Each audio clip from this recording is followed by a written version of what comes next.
1 in the morning, the 1st of September, 1977. A woman police constable named Carolyn Heaps and her colleague P.C. Hyams pulled up in front of a council house in North London because the family inside had phoned Scotland Yard and said they could not stay in the building. The house was small, 2 up, 2 down, 4 children and their mother. The living room had an armchair, a normal armchair, upholstered, sitting on a carpet. WPC Heaps watched the chair wobble, and then, without anybody touching it, without anyone within 4 feet of it, the chair slid sideways across the floor, about 4 feet, and stopped against the wall. She wrote the affidavit that morning. It is still on file. She said on the record, nobody in that room touched the chair, and nobody went anywhere near it when it moved. The address was 284 Green Street, in the suburb of Enfield. Welcome to Hollow Atlas. Every episode, one real place. What happened there? What the record shows. What the record cannot explain. Tonight, the most documented case of its kind in European history. A 2-year investigation by the Society for Psychical Research. 30 hours of tape, signed testimony from on-duty Metropolitan Police. A voice that spoke through an 11-year-old girl and named a man who had died in that building, a man the girl had no way to know about. And a science that can explain some of it, not all. In the summer of 1977, Peggy Hodgson was a single mother raising 4 children in a rented council house in Brimsdown, North London. Her daughters were Margaret, aged 13, and Janet, aged 11. Her sons were Johnny and Billy. On the evening of the 30th of August, Peggy heard her 2 younger children say the chest of drawers was moving. She told them to stop messing about. She came into the room. The chest of drawers, a heavy piece, was moving, away from the wall. She pushed it back. It moved again. Knocking started on the walls, loud enough that the next-door neighbour, a man named Vic Nottingham, came over with his brother because he could hear it through the party wall and thought someone was being hurt. Vic walked through the house. He checked the attic. He checked the pipes. He stood in Janet's bedroom and listened to knocking coming from inside the wall, from a wall that on the other side was his own living room. And there was nothing on his side of it. No pipe, no mechanism, no source. That is when Peggy called the police. The next day, the Daily Mirror sent a reporter and a photographer. The photographer was a man named Graham Morris. He later said that while he was setting up inside the house, something hit him in the face. A Lego brick. Hard enough to leave a mark. He could not identify a trajectory. The Mirror contacted an organization that, at the time, had been documenting cases like this for almost 100 years. The Society for Psychical Research. On the 5th of September, the Society sent a man named Maurice Grosser. Gross was a retired inventor. He had been recently, quietly, dealing with his own grief. His adult daughter had died in a motorcycle accident the year before. He was, by every account from people who worked with him, a careful person. A few days later, the Society sent a second man, the writer Guy Lyon Playfair. Between them, Gross and Playfair would spend the next 2 years inside that house, most nights, with tape recorders, cameras, and notebooks. They documented everything. Not everything they documented makes sense, but they documented it. Furniture, chairs, tables, a sofa, moved. Sometimes in front of visitors, sometimes under controlled conditions. A videotape, shot in an adjoining room, recorded Janet bending a spoon. She was also, in the same session, caught trying to bend an iron bar. We are going to sit with that for a second, because the Enfield case is one of the few of its kind, where the investigators on the record admitted the children were sometimes faking things. Janet said so herself, years later, as an adult. She told interviewers that she and Margaret had, on occasion, bent spoons and knocked on walls to see if the grown-ups would notice. The investigators noticed. Gross wrote it down. He called it out at the time, on tape. But Gross and Playfair also wrote down the things that were happening when Janet was in a different room, or asleep, or in front of a reporter with both hands visible, and those events they could not explain. In one sequence recorded by the BBC, a child is thrown from her bed. In another, documented by the photographer Graham Morris, an armchair on the far side of the living room is seen, through multiple frames, to lift clear of the floor, 12 feet from the nearest person. 4 police officers, over the 2-year investigation, filed statements supporting at least some of the phenomena. In 1978, a second constable, Richard Hawke, also reported on his notebook that he had watched a marble strike a wall at what he called an unnatural trajectory. And then there was the voice. In December of 1977, 3 months after Maurice Gross first walked into the house, Janet, age 11, began to produce sounds. Whistles at first, then barks, then across several days, a human voice.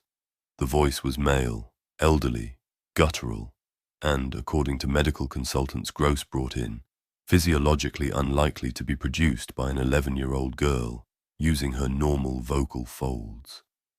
Laryngologists who listened to the tape said that sustaining that voice should, within minutes, have damaged Janet's throat. She sustained it for hours at a time. The voice identified itself. It said its name was Bill Wilkins. It said it had lived in the house. It said, unprompted on tape, that just before it died, "I went blind, and then I had a hemorrhage, and I fell asleep, and I died in the chair in the corner downstairs."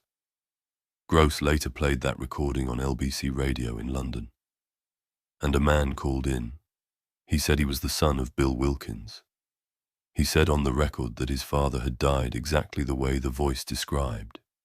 In that house. In a chair. From a hemorrhage. He said nobody outside the family would have known the details. We are going to pause the Hodgson family now, because something has to change about this episode, and it has to change here. In the early 1980s, 4 years after Enfield, an engineer named Vic Tandy was working late at a medical equipment laboratory in Coventry, England. Tandy reported, on a Friday evening, alone in the building, a sensation of dread, cold sweat, and, at the edge of his vision, the shape of a grey figure that he could not turn his head to look at without it vanishing. Tandy was an engineer. He did not believe in ghosts. He went home. The next day he was polishing a fencing foil clamped in a vise, and the blade started vibrating on its own. No one was near it. Tandy found the cause. A newly installed extractor fan in the lab was running at a frequency of about 19 Hz, an infrasonic hum below the threshold of human hearing. 19 Hz is also, coincidentally or not, the resonant frequency of the human eyeball. At that frequency, sustained infrasound causes the eye to vibrate. Peripheral vision blurs. Shapes appear where there are none. The body registers a low-frequency pressure the conscious mind cannot name. People report dread, cold, nausea, and visual apparitions at the edge of sight. Tandy published his findings in the Journal of the Society for Psychical Research in 1998. He and his colleague Tony Lawrence concluded, on the record, that infrasound at approximately 19 Hz produces, in many healthy humans, reliable hallucinations. In a separate study published in 2003, scientists played infrasound laced into ordinary concert music. Audiences reported 22% more unusual experiences, chills, sorrow, unexplained fear, than a control group. The audience did not consciously hear anything. 284 Green Street was a London council house. It had plumbing, it had a boiler, it had a gas meter. It had everything that, in the 1970s, ran at low frequencies in buildings across Britain. Did infrasound explain Enfield? Not the chair sliding across the floor in front of a police officer. Not the voice of Bill Wilkins. Not the knocking a neighbor heard through a party wall with nothing on his side. But infrasound may explain why Janet Hodgson, age 11, stopped sleeping. Why her mother Peggy lost 15 pounds in the first month. Why everyone inside that house, over 2 years, reported the same baseline of dread, fatigue, peripheral movement, cold. Biology explains why a family can become very tired and very afraid, and stop trusting their own eyes.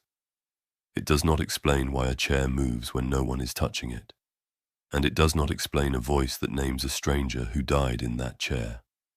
Janet Hodgson is in her 50s now.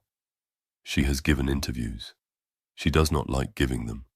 She has said on the record that about 2% of what the investigators documented was fabricated by her and Margaret. She has also said that the rest, 98%, was not. That she cannot explain it. That she does not want to talk about it. That it took something from her childhood that she has never fully got back. Maurice Grosse died in 2006. Guy Playfair died in 2018. Both men, until the end, maintained the case on the record that what happened inside that house was, in part, inexplicable by available science. Neither man claimed to know what caused it. They only claimed to have witnessed it. 284 Green Street is still a residence. People live there now. They are not the Hodgsons.